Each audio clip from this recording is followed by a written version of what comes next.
dun sa susunod na paragraph, pero walang pangalan kung sino, nandito din pangalan ni Senator Erwin Tulfo na pinapangalan nilang susunod na chairman ng Blue Ribbon Committee kung sila masusunod. Sinong may alam nito? Dito po si So, babalikan kita, sir, ha, dun sa details kay Senator Soto. Kay Senator Tulfo, ano Ako yung po, details? magandang umaga po, Your Yes. Honor. Ako po yung involved doon kay Senator Erwin Tulfo.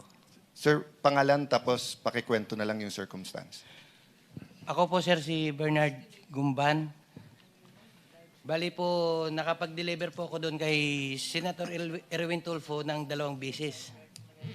Yung una po, 2 maleta, tapos yung pangalawa po, 6. Ano yung 2 maleta? Anong size? Maliit na po, small tsaka medium siguro. Small. Ano ulit laman ng small? Nasa 20 to 25. Okay, and then medium.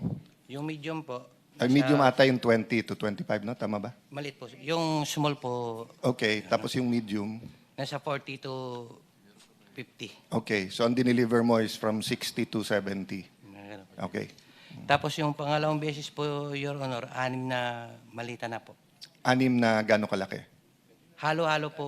Halo-halo na. Opo, So, Your Honor. Your Honor. even assuming small lahat, kung 6 sa 25, at least 150.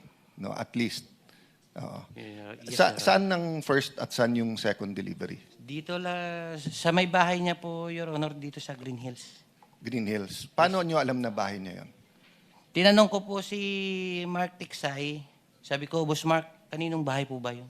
Sabi niya kay Senator Erwin. So pagdating nyo doon, katulad ng kwento doon sa Ilocos, so may sumalubong, kinuha lang, pinapasok kayo, paanong Bali nangyari? po, Your Honor, si Mark po, tsaka si Boss Mark, si Mark Tiksay, tsaka yung contact doon sa bahay ni Senator Erwin, sila po yung nag-uusap niyan. Tapos pagdating po doon sa bahay, ibababa po namin yung mga malita, tapos ihatid doon sa loob. Yung nagre-receive na po yung si Boss Mark na po, tsaka yung nagre-receive yung bala. So hanggang saan ka nakapasok? Nakapasok po ko doon, yung bahay po may basement eh. Hanggang sa ano lang. Yung basement, Pababa. kasama kotse or bababa? Hindi po, Your Honor, yung malita po, Yung maleta. Tinulak So yung sa kotse sa parking lang kayo, sa labas lang po ng bahay. tapos nadala yung maleta hanggang sa basement. Papasok lang po kasi may sumalubong na po doon eh, yung... Okay. yung ano So po kung yun. halimbawa madadala namin kayo dun sa mga lugar na sinasabi nyo, matuturo nyo na ito yung bahay tapos Yes, Your masasabi nyo Honor. dito yung basement. Yes, sir. Yes, Okay. sir. Opo.